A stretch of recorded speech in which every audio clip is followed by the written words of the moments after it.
in the last stream, we were working on upgrading the way in which we plant and harvest our mystical agriculture seeds. We set up this new compact machine over here, and in it we put down a bunch of these hydroponic beds from Industrial Foregoing, which can not only plant and harvest individual seeds automatically, they can also increase the rate at which those seeds grow using ether gas, which is that gas that we get from having a fluid laser drill over a wither, which is what we currently have set up over in, I think, here?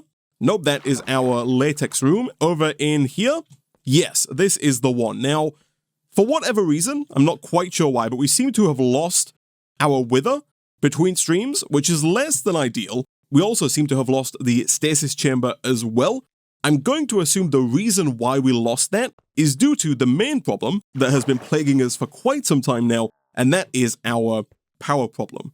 Presumably, at some point between streams, what has happened is we have fully run out of power. You'll see that right now we are basically completely out. We're just on the brink of having enough power to run the base, to the point where if we try and use really any of our machines, the whole system is going to come crashing down. And so I think what's happened is between streams, the power has dipped momentarily, which has caused the wither to actually get spawned, blow up, break the machines, and now they need to be replaced, which is thankfully not going to be too difficult for us to do, but it is definitely finally time for us to look at upgrading our power situation. And to do that, we're going to do the thing that I wanted to do in the last stream, and that is upgrade this reactor, which is currently 5x5x5, to a much bigger reinforced reactor, which I think we're going to build 11x11x11. Now, as I mentioned, I did want to do this in the last stream. Unfortunately, in the last stream, we didn't have anywhere near enough iron and therefore couldn't make enough steel to make all of the reactor casings required. Thankfully, since the end of the last stream, our hydroponic beds have been doing their work, and I did also give it a bit of a kickstart by adding some more iron seeds and some more steel seeds. So right now we have 4 steel seeds and 4 iron seeds, all working 24 hours a day, along with the fertilizer pedestal here. So now if we head back, we can see that both of our drawers for steel and iron essence are completely full. We have over 65,000 steel and 65,000 iron essence. And so at this point in time, we should just be able to craft those up like so, and get a bunch of steel ingots, and we could do the exact same, of course, with iron essence to get all of the iron ingots. In fact, it's probably in our best interest here to just very quickly teach our system how to craft iron ingots using the iron essence, and how to craft steel ingots using the steel essence. Nice. So now, if we pivot back to trying to request the reinforced casing, and again, I think we need about 650 reinforced casing if we're going to make that work. We're very close. We're just missing 171 coal. This shouldn't be a problem. Again, what we should be able to do here is grab some coal, and then if we just quickly check the requirements here for coal seeds, it requires prudentium essence. We should be able to make a couple of coal seeds. Again, if we really wanted to get these as fast as possible, which I think we probably do, then we could go ahead and make 8 coal seeds to fully surround the pedestal in our new compact machine. And at that point, we would be growing coal as fast as we possibly could with our current setup. Now, another thing that I have moved between streams is our mystical agriculture seed crafting setup. I've moved that up to the top level of this room with the hydroponic beds, because the previous location of this setup was definitely a little bit cramped, to say the least. So we didn't quite have enough prudentium here to make 8 of these, but we do have 5, which I think should be enough. And of course, going forward, we're probably not going to have 5 down all of the time. For now, we'll actually go ahead and get rid of quite a few of these iron seeds to start replacing those with coal, and we can do the same with 2 of our steel seeds as well. Again, much like the coal, the steel and iron seeds are not going to stay down permanently. We'll probably keep 1 steel and 1 iron seed down, but we probably won't keep, 4 iron and 4 steel seeds down. We just don't need that much iron and steel going forward, especially once we get our ore quintupling system up and running. For now, that does seem to be working. I did have to add 1 stack upgrade and 3 speed upgrades to this importer here. When I came on between streams, this chest was just full of essences. The essences are being produced so fast in these hydroponic beds, especially with the pedestal there that a stack and 3 speed upgrades was required in order to pull all the essence out fast enough. For now, though, if we head back, we should be able to, once again, I guess, initially give the coal essence its own draw, because right now I imagine that coal essence is going in the system, which is less than ideal. Let's do one of those, and then let's also go ahead and quickly teach our system how to craft coal from that coal essence. You do get 12 coal at a time, which is very nice indeed. We'll drop that in up there, and I'm going to assume that once again we don't quite have enough yet, 650. We do not. What we can do, though, is we can go ahead and request like 400 of these so that the process at least starts, and then we can come back and request the remaining approximately 250 that we're going to need right at the end. We are also going to need quite a lot of these reactor fuel rods reinforced, because essentially my plan here is basically to take this current reactor that we have and just stretch it out to be much, much bigger. And what I mean by that is that we're going to hopefully keep the same pattern of control rods and casing, so we're going to try and keep this kind of crisscross pattern that we already have. And if we're going to do that, we're of course going to need a ton of fuel rods, because it means that every other square of the reactor's internals is just made up entirely of reactor rods. Now, I'd also love to make sure that we keep up with the coolant as well. However, I'm fairly certain that we're probably not going to have enough diamonds. We do have 2,000 of them. Let me just quickly check that that's not a problem with capacity. Oh, it is a problem with capacity. Okay, so one thing we should definitely do is make another emerald upgrade here so we can store more than 2,048 diamonds at any given time. And we should also do the same with emeralds if that doesn't have an upgrade, which it doesn't. But I don't think we're going to have enough diamonds to fill the reactor entirely. I don't think that's going to be a huge problem. It's definitely going to mean that we produce less than the optimal amount of power, but we should still hopefully be producing significantly more power than our base currently needs. So not too long later, and we now have 400 reinforced reactor casing. We did some math with the Twitch chat, and it turns out that we're going to need approximately 365 of these reactor fuel rods of the reinforced variety if we're going to keep the same pattern that we currently have for our 5x5 reactor. Thankfully, this is less of a difficult craft by the looks of it, so we'll click start. Okay, so the fuel rods are getting there, slowly but surely. We have begun to build out the reactor in here, of course leaving space in the top of the reactor for all of the control rods, and doing some quick calculations with the Twitch chat, it turns out we're going to need 40 control rods at the top of this reactor here, and so over in our pattern grid, we have taught our system how to make the reinforced version of those control rods, and once again, if we drop that in, we can hopefully request 40 of these fairly easily. We're very close to being able to do that. This craft in and of itself does require 160 reactor casing, and so it looks like we're just missing 30 coal essence. It actually might not be a terrible idea for us to actually look at adding the extra 3 or 4 coal seeds to make this as fast as it possibly can be in terms of bringing in coal. And there we go. We now have what it takes to make 40 control rods. We'll click start there. The fuel rods are done, so we can go ahead and take all of those out of the system. I'm kind of trying to balance the area in here, because obviously at some point we are going to have to take this reactor down, but we can't take this reactor down just yet because it's the only thing that's keeping our refined storage system online, and without the refined storage system, we're not going to be able to continue to build the rest of this reactor. But we're getting there, slowly but surely.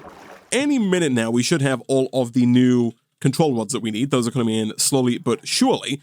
We did make the extra coal seeds, and so now in here we do have 8 coal seeds surrounding the fertilization pedestal, so we're making coal as fast as we can with this current system.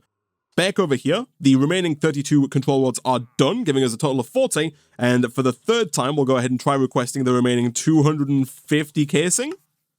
We're still quite a bit short because we did just use quite a lot of the coal that we did have to make these control rods here, but again, we should get there slowly but surely. Our hydroponic beds are working overtime to bring us all of that coal, but what we can do is we can now start filling in all of these control rods and then running all of the fuel rods down the center, and we should probably also put the coolant in at the same time. Like, what we shouldn't do is we shouldn't fill it with fuel rods and then try and add the coolants in. Because we've built this reactor in such a confined space, we can't, for example, get in from the top to put the coolants in. And so what we should definitely do after we have put these control rods in is we should go and grab some blocks to cool this. Now, we don't quite have enough diamonds to make this work. I think we would need about 3,500 diamonds if we wanted to fully cool this with diamond blocks. However, I'm pretty sure you can mix and match coolants, and so what we can probably do is maybe just do a half and half mix of emerald blocks and diamond blocks, given that we have about the same number of both of those, and in total we do have over 3,500 emeralds and diamonds combined. And there we go. It took a while, but we do now have what it takes to request the final 250 reinforced casing. While we were waiting, we have begun building out the new reactor, as you can see right here. And so basically what we've done is the left half of the reactor here, so the first 4 rows are all diamond. The other 4 rows, so 1, 2, 3, 4, are all emerald. And then this middle row here is using half diamond and half emerald blocks as coolant. So half of the reactor uses emerald blocks, half of the reactor uses diamond blocks. I'm pretty sure this should work using 2 coolants. If it doesn't, we might run into some issues. It shouldn't be too difficult for us to tear out all of one of the blocks, but I'm pretty sure this should work just fine. And so basically, what we're going to do now is we're going to wait just a few seconds for all of the 250 casing to get crafted. Once it's all crafted, we can then finally tear down the smaller reactor. I guess before we tear it down, we should probably look at crafting up the reinforced versions of the controller, the solid access port, potentially the redstone port, and the power output tap. But once we have all of those and once we have the casing, we should be able to finish up this massive 11 by 11 reinforced reactor, which is hopefully going to produce substantially more power, potentially even 10 times as much power as our current basic 5x5 reactor. Alright, so way too much time building this reactor later. We now have an 11 by 11 by 11 extreme reinforced reactor, almost ready to go. So we've got the controller down in the front, and it's getting very compact in here, by the way. I do apologize, but we have the controller ready to go. Over here, we have the 2 access ports, one for taking uranium in and one for pumping the cyanide out. Right now, we have moved the network receiver, so we are going to have to reconnect that to the receiver or to the transmitter in the overworld. And also right now, we don't have power either. And so what we are going to have to do is grab a bunch of uranium, like way too much uranium, because this reactor is going to take significantly more uranium than the previous reactor, so much so that it's probably going to be in our best interest to set up at least one mystical agriculture uranium seed in one of our hydroponic beds. Like, we've just put in multiple stacks there, and we're not even at the halfway mark. It's not going to produce its full amount of power with only this much fuel in, only 36%, but we can turn it on, and we can already get an idea of how much power we're going to produce, because we're already up at 27,000, 30,000, and we're only a third full on fuel, which is insane. On the back here, we can once again put down our power tap, so I'll go ahead and put that down right about there. For now, the energy cube is actually in our system, so we can't get to that just yet, so we'll just do this for now and make sure that it's set up correctly, which it is. Oh, that's the redstone port, not the power tap. That's my bad. Let's do this guy. There we go. That should connect. It does. And so now, if we go ahead and once again turn this on, we should hopefully see our refined storage system come back online. It does. Perfect. We can also go ahead and grab the wireless transmitter. The trouble here is grabbing the correct wireless transmitter. I think the easiest way for us to figure out which one it is going to be to use the coordinates. So all of the compact machines are actually in the same dimension. Even though each machine is different, they're all in the same compact machine dimension. So if we check our coordinates here, we are at X negative 1000, Y 40, and then Z 3080. And so I think that it's actually this one right here. Yeah, I believe that's correct. So now if we head back in and do another one of these, shift right click, and then just go and put that back into the transmitter, that should hopefully bring this in here back online. It does, perfect. And so now once again we can set the exporter here to export uranium.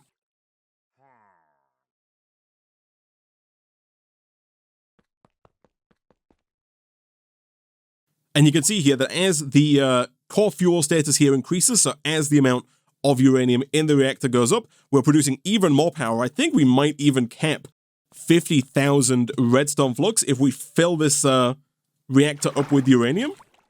We do want to make sure we keep a bit of the uranium, of course, to make those aforementioned uranium seeds. These are made with Imperium and, of course, those prosperity shards. I think we probably are only going to need 1, maybe 2 uranium seeds. In the interest of being playing it safe, I think we'll go with 2 for now. But, of course, we are going to reset up the same system that we had in place before to where hopefully the reactor isn't going to run once we back up on power. So once we fully backed up on power, which is obviously going to happen much, much faster now that we're producing over 10 times as much power as we were previously, the reactor should shut itself down, and so shouldn't actively be using really too much more uranium than we were using previously, at least not until we get all of our new machines up and running. That's 1. And 2. Nice. So we'll throw those down. Again, we can replace, or at least start replacing, the coal seeds now, because we don't need anywhere near this many of them now that we've got all the coal that we need for the reactor. And now I'm going to go ahead and turn this off because we've actually backed up on 30 million redstone flux here, and we were getting very close to that 50,000 mark. I will turn that back on again once we get full up, just to see how much power we are producing. For now, though, what we should be able to do is get rid of this guy. Once again, place this down. Make sure that it is set to input from the left, and we'll set it to output at the top. That is fine. And then I think we'll do the exact same system we had before, where we'll have the redstone port kind of just around the corner here. We can maybe put it, let's say, right about here. We do want to make sure that we give our uranium essence here its own drawer, much like everything else. And as with all of our essences, we do want to make sure that they are in drawers that have void upgrades. We should also do the same for the coal as well from earlier, because if they don't, then they will end up backing up the disk drive here. We should go ahead and make more disks fairly shortly, because we are getting pretty close to the fairly small 8,000 item limit that we currently have, and at this point in time we do have the capacity to make some really big refined storage drives to give us a ton of space.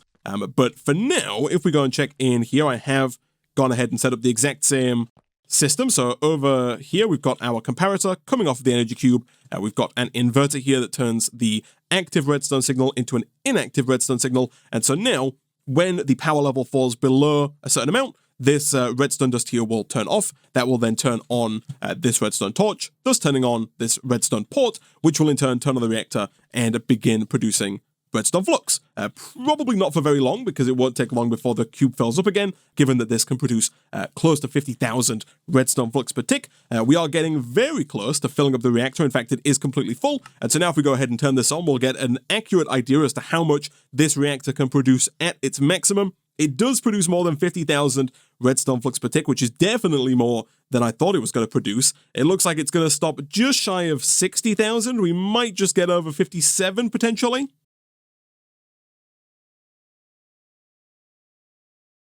It looks like we're not going to quite make it over 57. It looks like it does slow down a bit maybe once it gets full. So it's possible we might get to maybe 56.5, but still, 56,000 redstone flux per tick is substantially more than the 3,700 that we were producing at the start of today's stream, and so that should be more than enough to take us forward. In fact, chat, what we can do now is we can go ahead and grab the infinity range booster that we made a few streams ago, and if we drop that into this wireless transmitter here, that's going to give us an infinite range on our wireless transmitter. And in fact, if I'm not mistaken, there's even a higher tier than this, if I'm not mistaken. We can actually upgrade this to the Dimension card. The Dimension card does require 4 Infinity boosters to make, but if we can get this, that's going to allow us to access our refined storage system in every single dimension without having to go through and add network transmitters, network receivers, and wireless access points to every single one of the dimensions like we've been doing up until now. So I guess really the question is, do we have what it takes to make this? I'm assuming we didn't teach our system how to make the infinity range boosters. We didn't. If we're going to make it, we need 3 more of these, which means we need 9 star-infused netherite ingots. Did I teach my system how to make those? No, I didn't. I feel like we could go ahead and teach it real quick here, just because it's not too difficult, and just being able to request it is going to be easier than having to manually request everything. So star, let's request 9 more of those and start. We then need, we've already got 2 range upgrades. So we would need 7 more range upgrades. Again, I'm going to assume my system does not know how to make range upgrades. And again, I think it's probably going to be easiest for us if we just teach our system how to make that. I'm fairly certain it does already know how to make the regular upgrade. It does, yeah, so we just have to put that in like so, and then quickly request 7 range upgrades, start and start. And then the only other thing we're going to need is 6 more Eyes of Ender. So for that, we just have to drop 6 Ender Pearls into the old smeltery, and pull those out over 6 Blaze Powder. And there we go, 6 Eyes of Ender, and I think that should be basically everything. So can we make 3 more of these? We almost can. We totally can, beautiful. So let's take that. Right now, by the way, just for reference, with just the 1 Infinity Range booster in our system is using 4,873 FE per tick. If we take that out and upgrade that to the Dimension card, which requires 1 more Eye of Ender. I didn't account for the 1 required to make the actual card itself. Hopefully that won't take us too long. And boom, 1 more Eye of Ender. Boom. And boom. So now, I believe in theory, it does say 16 blocks there. Does that actually have... No, we have no limit. It does say 16 blocks, but we can use it anywhere. And so ideally, even in here, this is a compact machine that doesn't have a wireless transmitter in it, but yet we can still access our wireless crafting grid and all of the stuff in our refined storage system due to the fact that we now have that Dimension card, which is fantastic. The only downside is that if we go and check here, the Dimension card does ever so slightly increase the power usage of the refined storage system. It's now using 8,748 FE per tick, so much so, in fact, that it looks like our power system is offline here.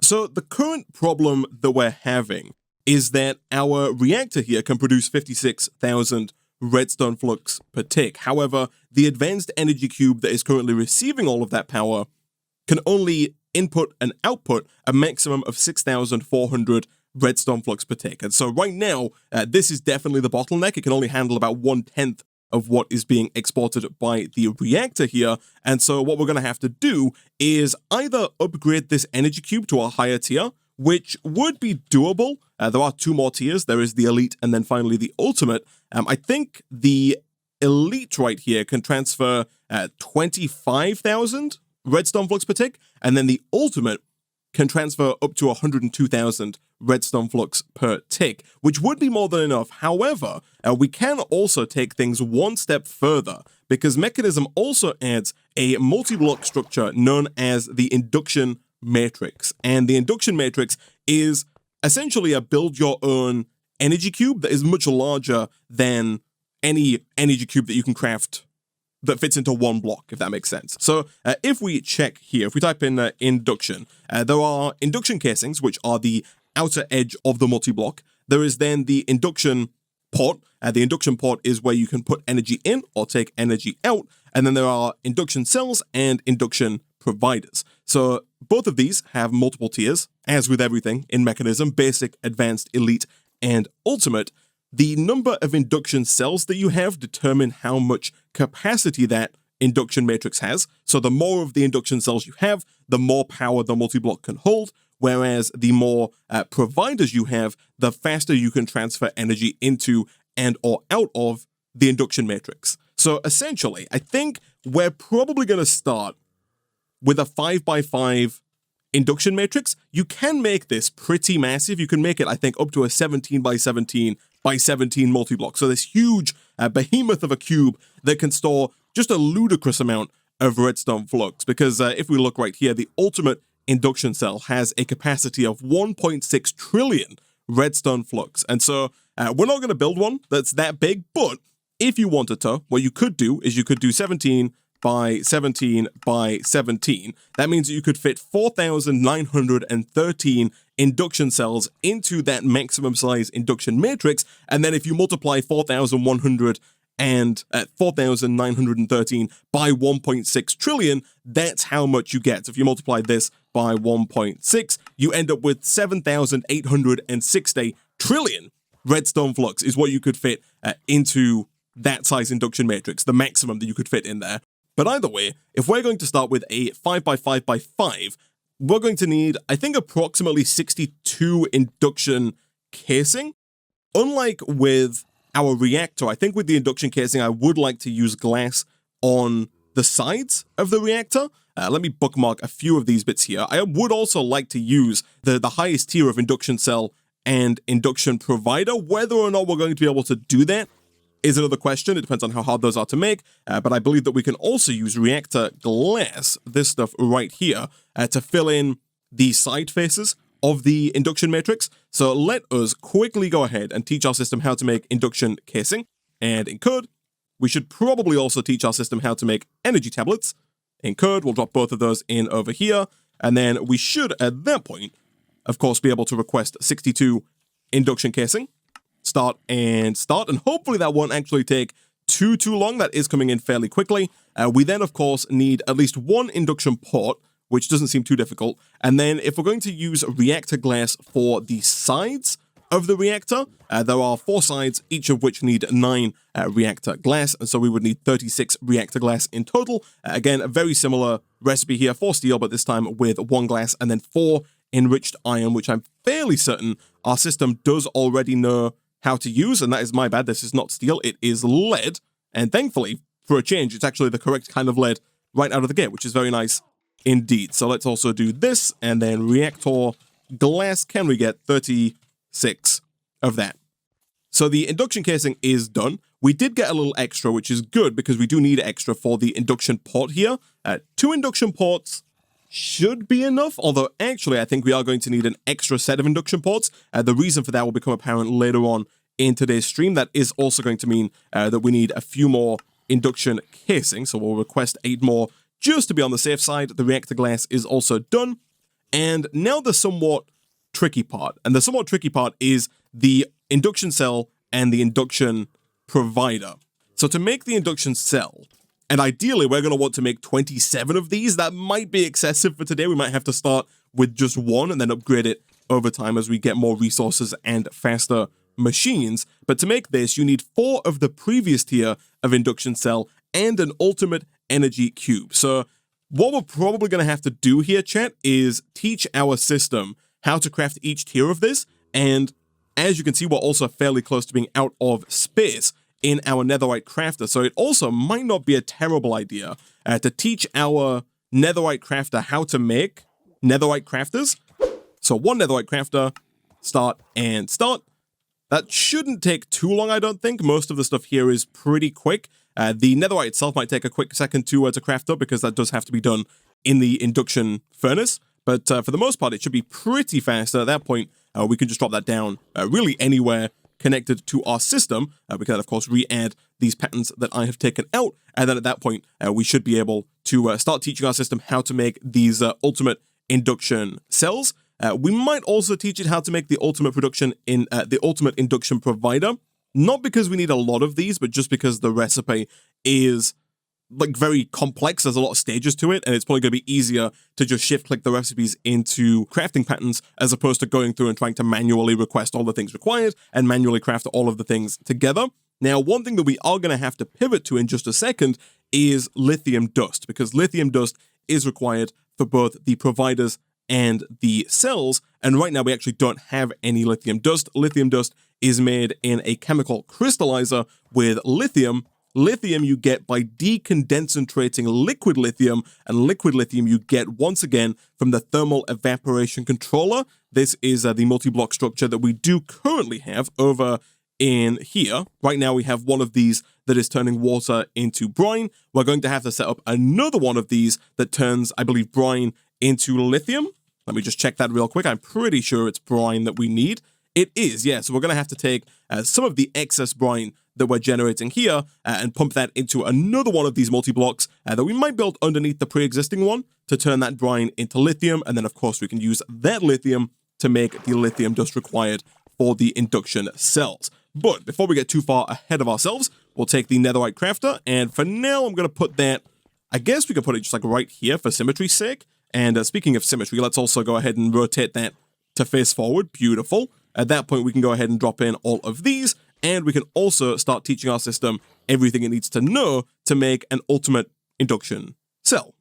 So not too long later, and we now have all of the induction cells taught as well as all of the induction providers taught, and also all of the energy cubes, because those are required to make both the cells and the providers. And so now we do have the ability to request these. The only things we're missing are lithium dust, which we mentioned previously, and as it turns out, redstone is also something that we don't quite have enough of, especially if we're going to make more than one of these. We need over 2,000 redstone to make one ultimate induction cell, and of course, if we're going to fill the 5x5x5 induction matrix, we're going to need 26 of these induction cells, which is substantially more redstone than we currently have. Again, it's kind of a chicken and egg problem, because of course, as soon as we get the power up and running again, we can actually start to turn this system back online, and we'll start getting redstone from our mining laser down there. But until we get to that point, we are probably better suited getting a redstone seed from Mystical Agriculture.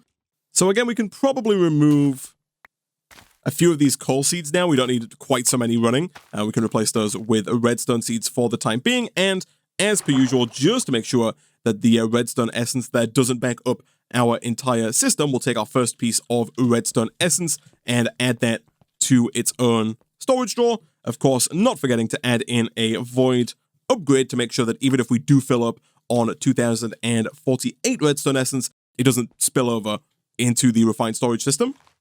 So before we go any further, we should probably actually set up the at least the outline of the induction matrix. Now, the Twitch chat was complaining previously that this reactor here is floating. There's nothing beneath it to hold the actual reactor in place. And so what I've done to assuage those concerns is I've added some chains to the roof here. So the reactor is actually hanging from the roof via these very sturdy chains. And I think we might do a similar thing with the induction matrix. I'm kind of thinking we'll put it in this room right here.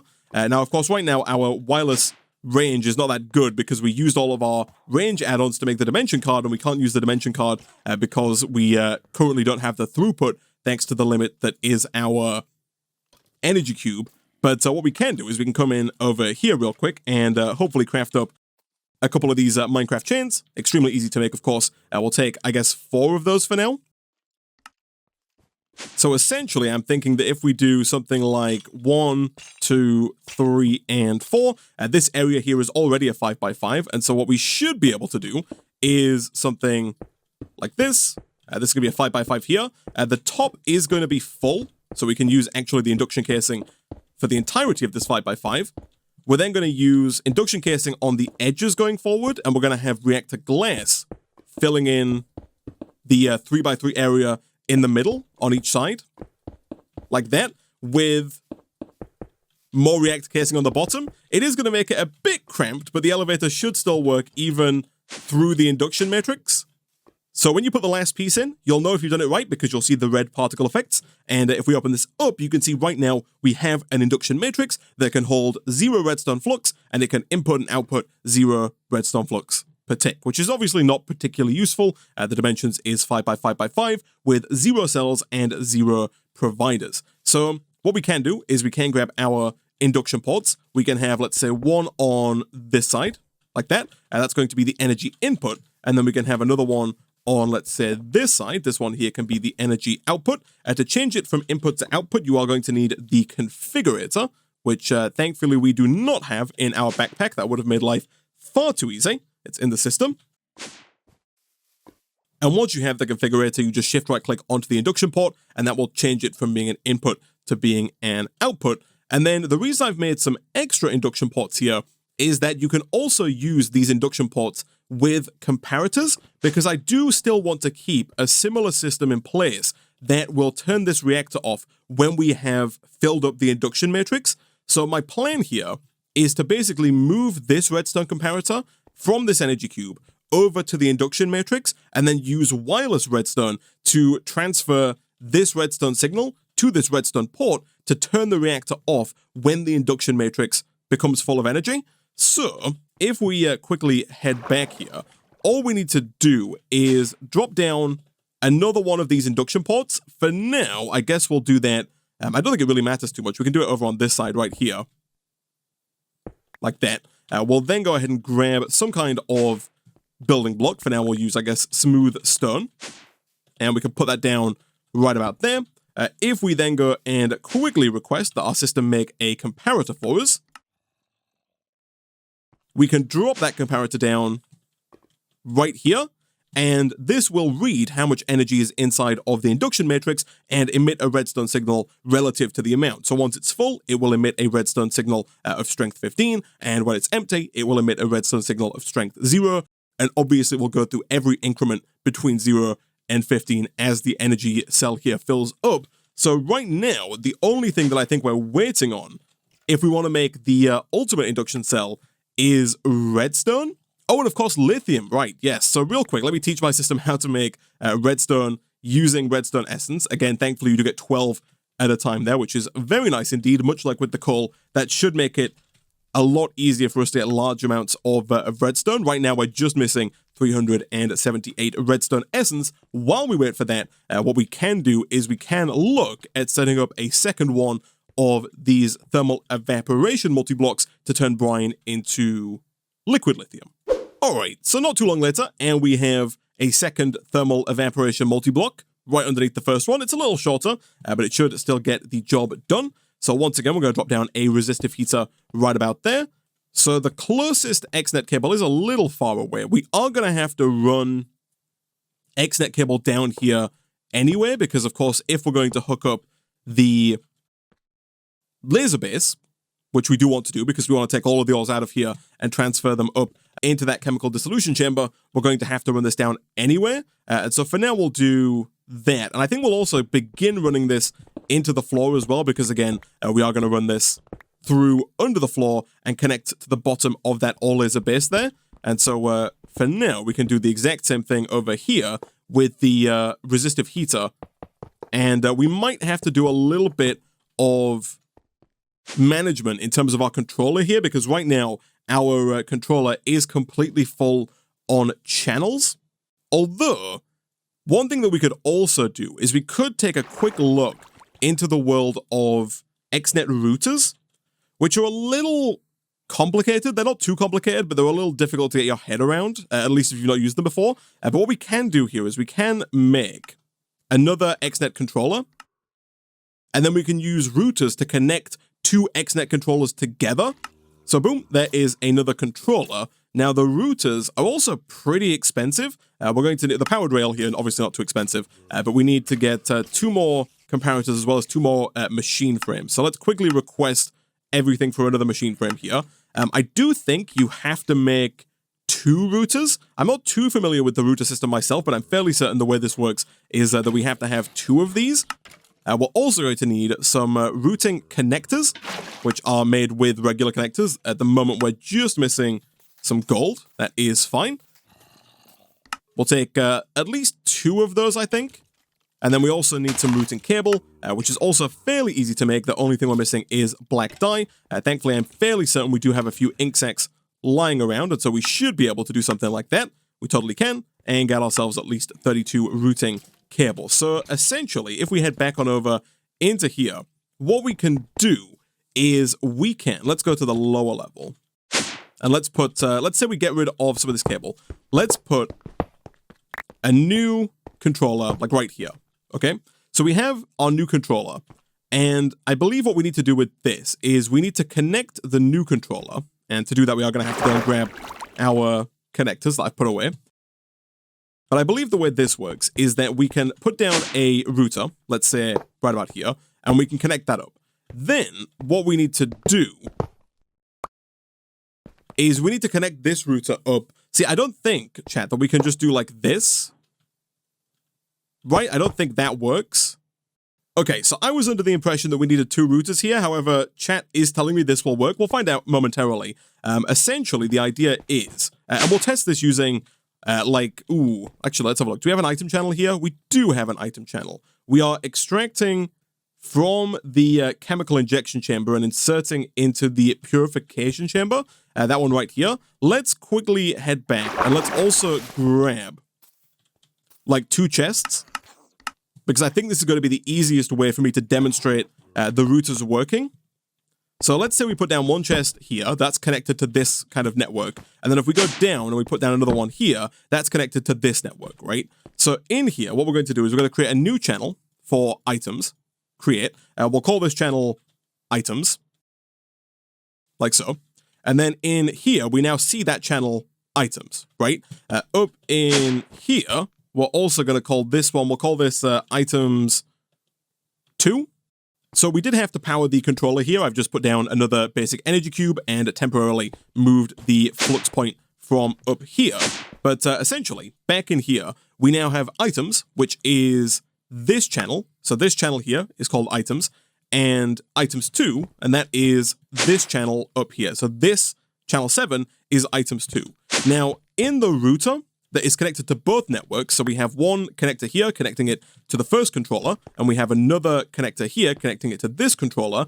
In here, so long as these two have the same frequency, so as long as you put the same thing in these two boxes, they should connect. So if we put send and send, basically, these two are now linked. And so if we were to, for example, in here, say next to this chest, create an item channel and set it to extract, and up here, if we were to go to item channel 7, go right down to the bottom and say insert, what should now happen is, or what we've basically done here is we've made channel 1 over here, so this channel, an extension of the pre-existing channel 7 on the controller upstairs. And so now anything that we put into here is extracted, and there we go. The items get sent up, around, and into here.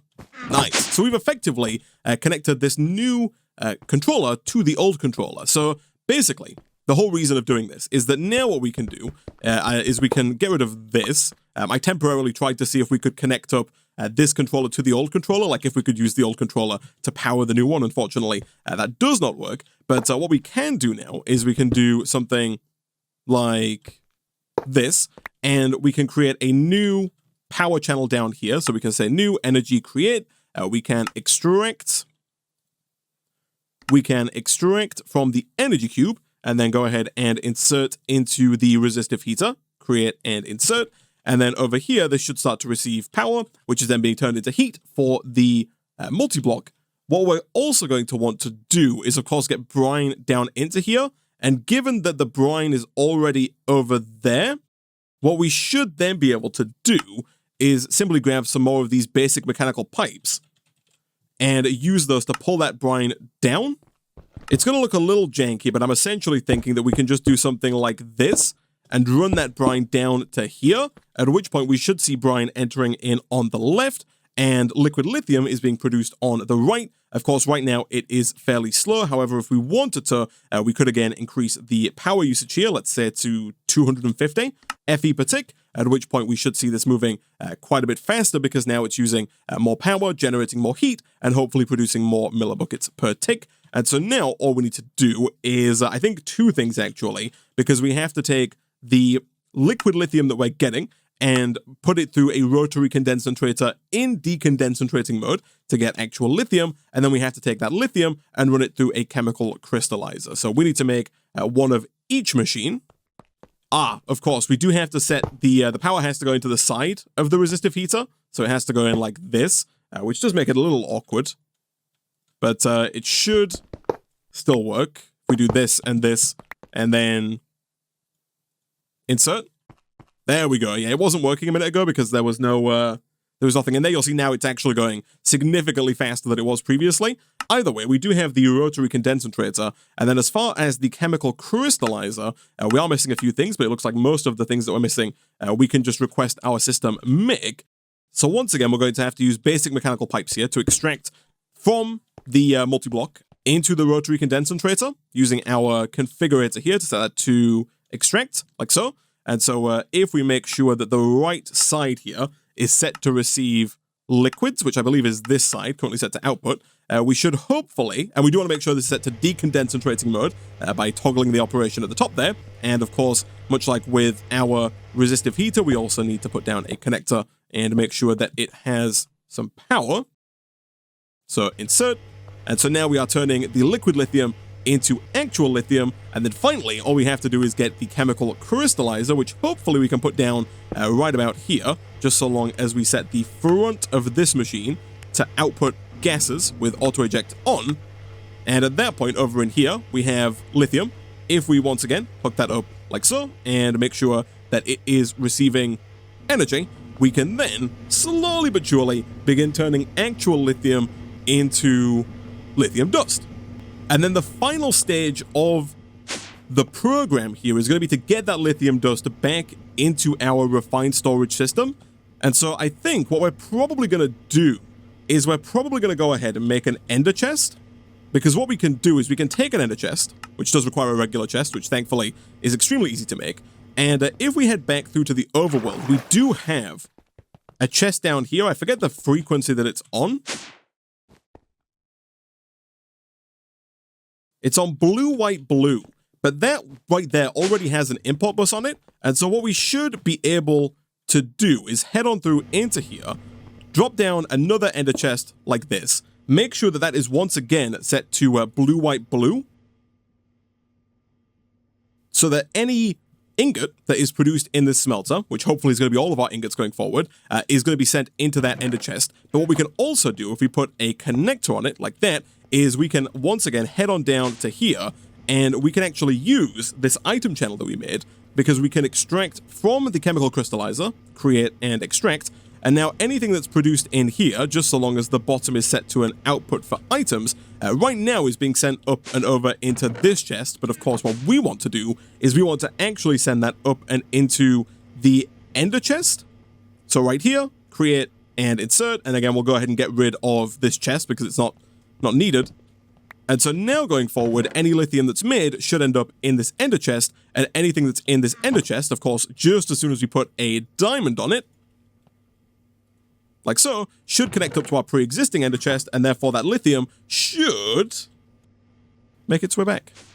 Just to make things a bit more secure, because we do have a few different items on this channel, like a few different things going on. We're also sending things to the purification chamber. Up in here, I'm going to go ahead and set this to whitelist, lithium dust, and down here, I'm going to say blacklist, lithium dust. So the system shouldn't try to send lithium dust into the purification chamber. The lithium dust should make its way exclusively around and into this ender chest.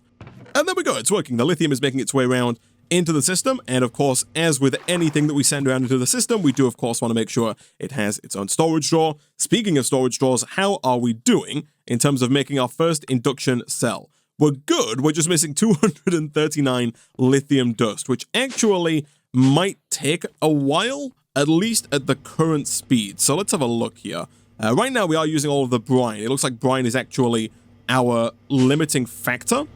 Although actually I guess there are a few limiting factors. Right now though, I think we're probably using the lithium faster than it's coming into here. Or maybe not actually, it looks like it's maybe doing okay. We do have quite a lot of speed and energy upgrades. We requested them quite a while back. And so we should actually be able to speed this up quite a bit. When it's full on speed upgrades, it does use 16,000 redstone flux per tick, which is obviously far too much, but we can lower that substantially using energy upgrades, bringing it back down to just 1,600 FE per tick. That's a lot more manageable. One of the problems we are going to run into here is that we've taken away the flux point from the controller upstairs, and so right now this controller and this energy cell are going to slowly lose power, especially when we start using all of these machines. However, thankfully, what we can do over here is we can name this channel, we can call this power, and if we go up here, we can name this channel here power 2. That's the pre-existing power channel up at the top. And then, much like we've done before, over here we now have power and power 2, so we'll call this send 2 and send 2. And so now, any energy extracted from this energy cell should make its way through this router up and should insert into any machine that's on this channel that is also set to insert.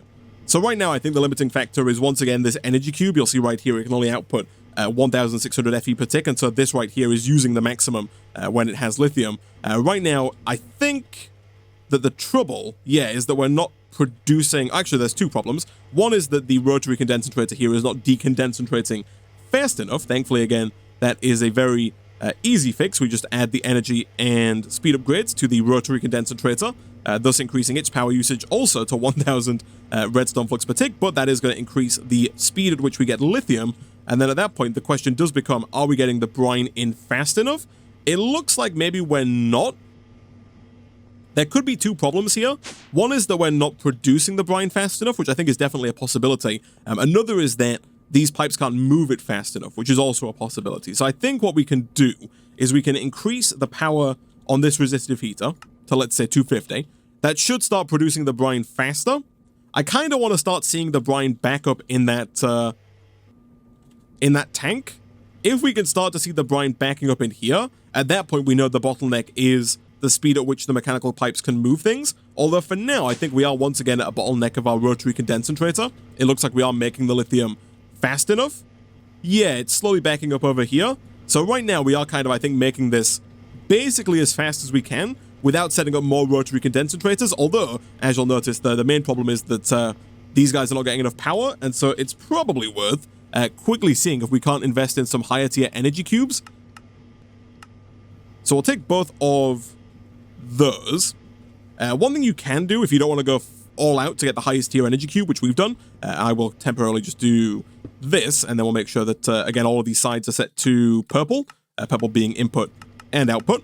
But one thing you can do is you can put multiple connectors on multiple sides of the energy cube, because the energy cube can output 1,600 redstone, or the old energy cube, this one right here, can output 1,600 redstone flux per tick per side of the cube. So in theory, this one right here could transfer 102,000 redstone flux per tick to every single side of the cube. We'll also do the same up here. We'll just replace this cube with this guy, like that.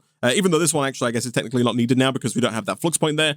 Either way, that should be fine. And so hopefully, as you can see, we're slowly starting to gain power in these machines now, at least in this machine. I'm assuming once this one fills up, we might start to see the rotary condensator behind it also filling up a little bit as well. And at that point, we should hopefully, again, start to see the lithium really speed up in terms of production. Yeah, it's kind of getting there, but I think once again, we're probably running into the limit that is over here. Like, we're probably starting to hit up against the limit of how much this can send out. Like, this can only send out a maximum of 6,400 FE per tick, and you'll see right now it is doing that at its like maximum rate. So I think finally, once again, do we have what it takes to make this induction cell? We do. We finally have enough redstone. So if I click start here, that will hopefully get done. Whether or not we also have what it takes to make the ultimate induction provider, yeah, no, we definitely do not. That is unfortunate. However, we don't necessarily need the highest tier of induction provider. In fact, we'll start with the basic tier. I'm actually not too sure how much redstone flux per tick this can transfer, but we'll start with the basic tier and we'll see how that goes. And not too long later, we have our first ultimate induction cell and our basic induction provider. So if we head on down here, and if we break our way into this induction matrix, basically what we can do is we can put these down anywhere inside of here. So all of the space, all 27 blocks inside of this 3x3x3 area are free to either contain induction cells, induction providers, or nothing. So for now, we're going to put down one induction cell and one induction provider. The induction cell, again, determines how much energy the multi-block as a whole can hold, and the induction provider determines how fast it can input and output energy. So right now, if we look in, you'll see that we now have a capacity of 1.6 trillion redstone flux.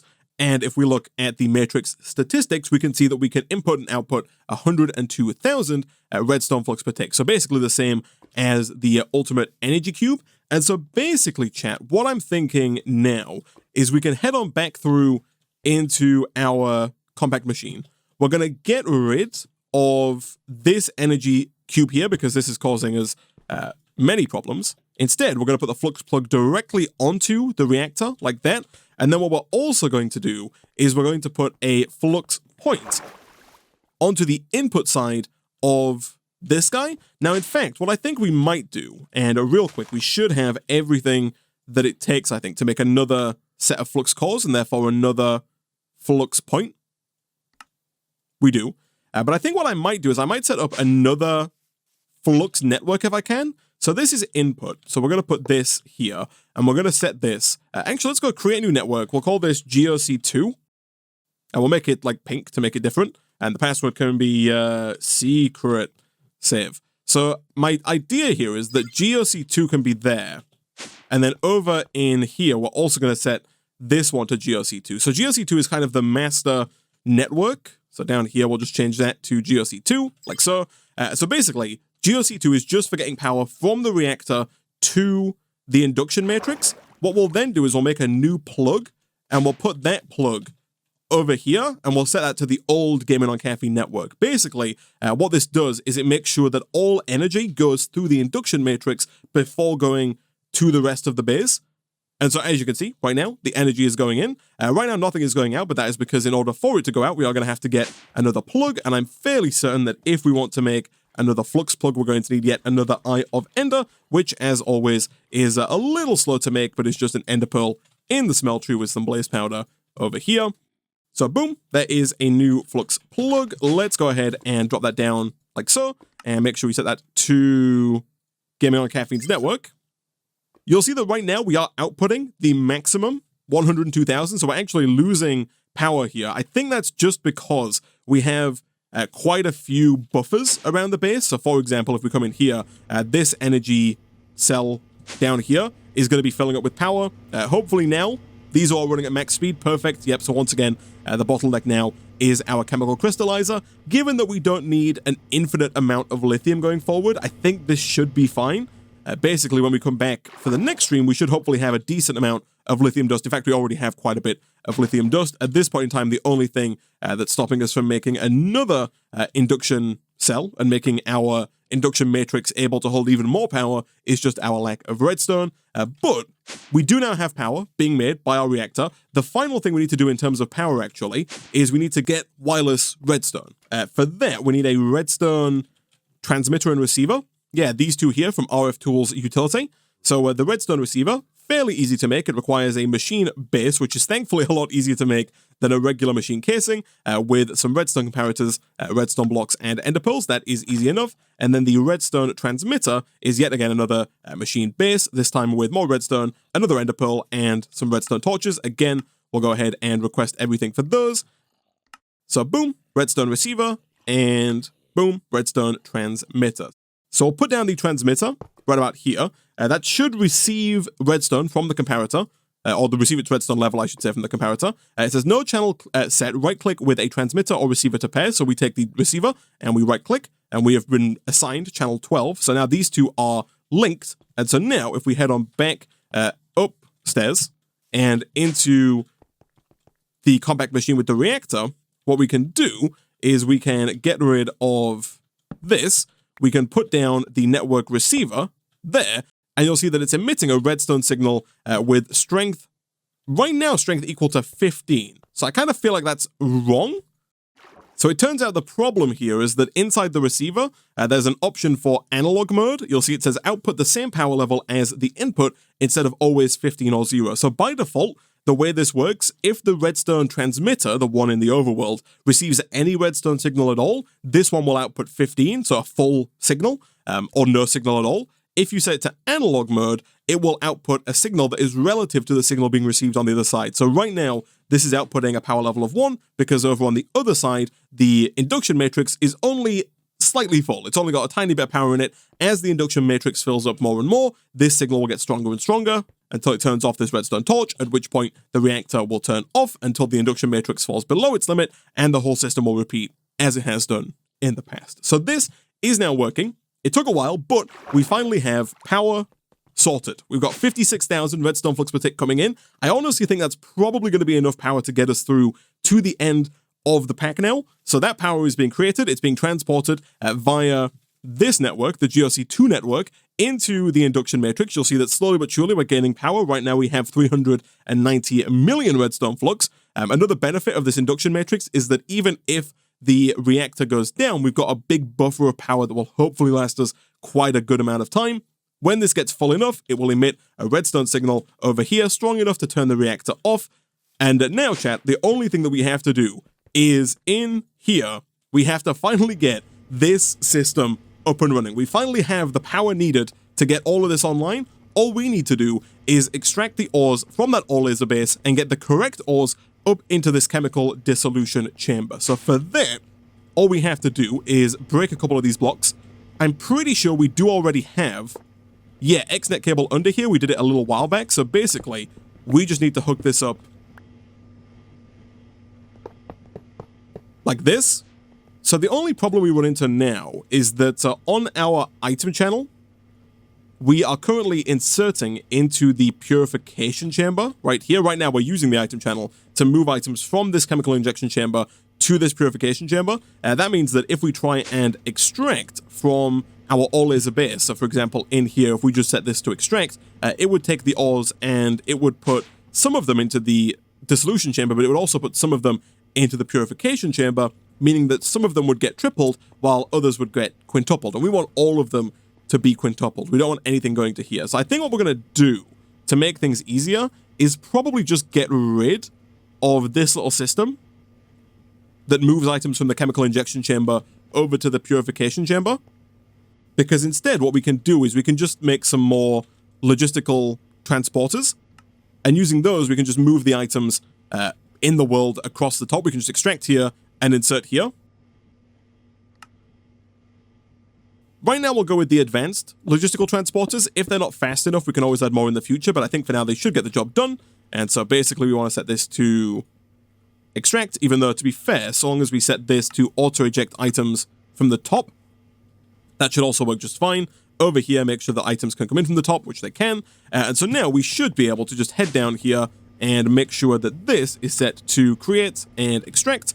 And any ore that can make its way over into here should. Again, we do have to make sure that is also set to insert on the chemical dissolution chamber.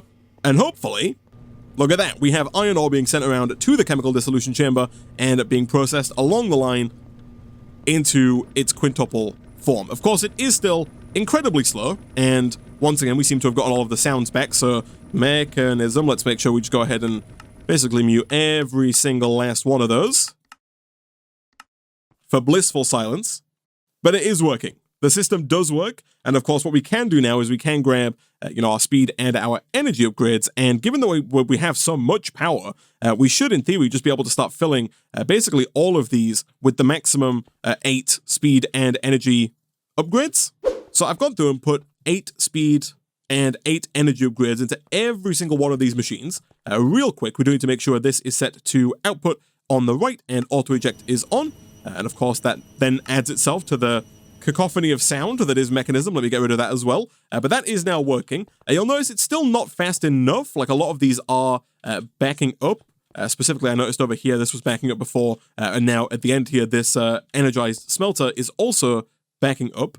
Obviously, we can combat that by making some installers. I don't think our system knows how to make these, but given how many mechanism machines we have, I think it's going to be worthwhile quickly teaching our system how this works. Again, I think we probably want to use dark oak planks there just because we only have dark oak logs being made.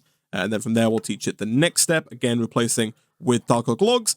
And I think we'll also teach it the third tier. Whether or not we go ahead and upgrade a lot of our machines to elite or even ultimate tier is yet to be seen. But for now, let's drop a few of these into here. And you know what? Let's see if we can't request like 5 elite installers. We totally can. Hopefully that's not going to take too long. In theory, we should now be able to put this dimension card in here. However, whenever I do, the system shuts down, which I find odd. Oh no, actually, the problem, I think once again, is another throughput issue. Yes, of course. So down here, the problem is that the power is going from the reactor to the induction matrix down here, but it's then going from that induction matrix round into this energy cube, and then that energy cube down there is what the XNet system over here is using to power most of the things in the base. So what we need to do is we need to remove that card temporarily. Earlier, we did make this second ultimate cube. Right now, this cube is doing absolutely nothing because we've hooked up this cube to this controller through this router here. So we should be able to steal this ultimate energy cube and then drop that down in place of this energy cube. We get rid of that and do something like this. Make sure that the left is set to input and the top is set to output. That also gives it the very slight added benefit of getting 48 redstone flux per tick from this dynamo here. And so now, if we come back over, we should be able to put this in. And so going forward, this should now be using close to 9,000 redstone flux per tick. It is. However, we can now use our wireless crafting terminal anywhere in the base, which is exactly what we wanted. How are those installers doing? They are all done. Perfect. So now if we head on back through into here, we can start upgrading all of these. However, I think I'm a fool because I'm pretty sure, yeah, you need each tier on the way up. And so actually, we're also going to have to request 5 of the basic installers and 5 of the advanced installers. Once both of those are done, we can head back in and we can do, let's say, 1, 2, 3, 4, and 5. I don't think we can upgrade those ones at the end, but I might try 1, 2, 3, 4, 5, and 1, 2, 3, 4, 5. Nice. So hopefully, we want to make sure all of these are set to auto sort on. We should start to see items moving through here a lot faster. I did also put gas upgrades, by the way, into both of these machines that use gas to make those a little bit faster as well. Over here, it looks like we're out of sulfuric acid. Sulfuric acid, I believe, is made over here. Okay, so a little while later, I've gone through and I have put speed upgrades and energy upgrades into basically all of these machines. They're all basically, I think, as fast as they can be now. We are still running into a bit of an issue over here, maybe. When the injecting factory is running at full speed, it maybe doesn't quite have enough hydrogen chloride to run at maximum speed, so maybe we do have to make this electrolytic separator a little bit faster. I have already put 2 speed upgrades in here. I don't want to max out the electrolytic separators with speed upgrades because, as I've mentioned before, every new speed upgrade in the electrolytic separator doubles the amount of power that it uses, and you can't put energy upgrades in these, or at least they don't have any effect on the power that it uses. And so yeah, ideally we want to keep the number of speed upgrades in here low to keep our energy usage down. And also, right now you'll notice that nothing is being sent over to this dissolution chamber. The reason for that is that in the laser down here, the only ores that we now have left are ores that don't go through the quintupling system. So things like redstone, lapis, sulfur, glowstone, none of this stuff goes through that system. Instead, most of this, I think, just wants to go through an enrichment chamber like that. We'll come back to that, though. I think at the start of the next stream, we'll look at getting an enrichment factory down and getting all that stuff processed and sent through to the ender chest as well. The reason we're going to do it next time is because we are already out of time for today's stream. And on top of that, I have promised that I will finally upgrade my tools. People have been requesting that I make this supremium paxel here, because right now we're still using a bronze pickaxe and a bronze hand axe from Tinker's Construct. So if we want to make a supremium paxel, we have to first make a supremium shovel, supremium pickaxe, and supremium axe. None of those should be too difficult. Again, we can request most of the things required, for example, to make the supremium pickaxe here. It looks like the only thing we're missing, we have to go through each of the tiers, eh? In that case, I think that it is once again time for us to look at teaching our system every single one of these, just so that I don't have to go through and do the microcrafting manually. So I taught my system how to make the supremium shovel, the supremium axe, and the supremium pickaxe, and all the tiers below it as well. All we need to do is make sure that we have a diamond version of a pickaxe, axe, and shovel ready to go. So pickaxe, shovel, and axe, like so. And then from there, we should be able to request 1 supremium shovel, start, 1 supremium pickaxe, start, and we're missing 3 diamonds. Oh no, that's fine. We've got 51 diamond blocks. We need to uncraft those back into regular diamonds. Let's try that again. So supremium pickaxe, start, and supremium axe, start. And then hopefully any second now, once both of those come in, we can craft all of that up into a supremium paxel, which for those of you who do not know, is a pickaxe, axe, and shovel all in one. It's a multi-tool that can shovel items, pickaxe blocks, and axe logs, and ideally is probably a good deal faster than the pre-existing tool that we had before. And I'm assuming can also probably be upgraded, much like our leggings and our chestplate. We gave our chestplate flight and we gave our leggings speed 1. I assume there are also upgrades we can put into our supremium paxel, but that is going to have to be a problem for future Isaac, because for now, I'm going to go ahead and wrap up today's stream there. Next time, we'll come back, we'll look at tweaking the ore quintupling system ever so slightly to try and get the most out of it, try and make sure everything's running at about the right speed and not using too much power, because some of these machines do use an awful lot of power. I saw some of these chemical infusers get up to like 6, 7, maybe 8,000 redstone flux per tick, which if all of them use that, does kind of get out of control, especially given that we're only producing 50,000, so maybe my statement earlier about 50,000 being enough for the whole series might have been a bit naive, but we'll look into that. We'll also look into getting the enrichment chamber set up so that we can get all of the other ores processed. And I think at that point, chat, what we'll do for the majority of next stream is maybe look at starting on the space quest line. We've actually not done anything with space yet, but that is a going up questline, which wants us to make a NASA workbench, a tier 1 rocket, and presumably head on through to the moon, followed by an other worlds questline to go to other planets as well. But like I said, for now, I'm going to go ahead and wrap up today's stream there.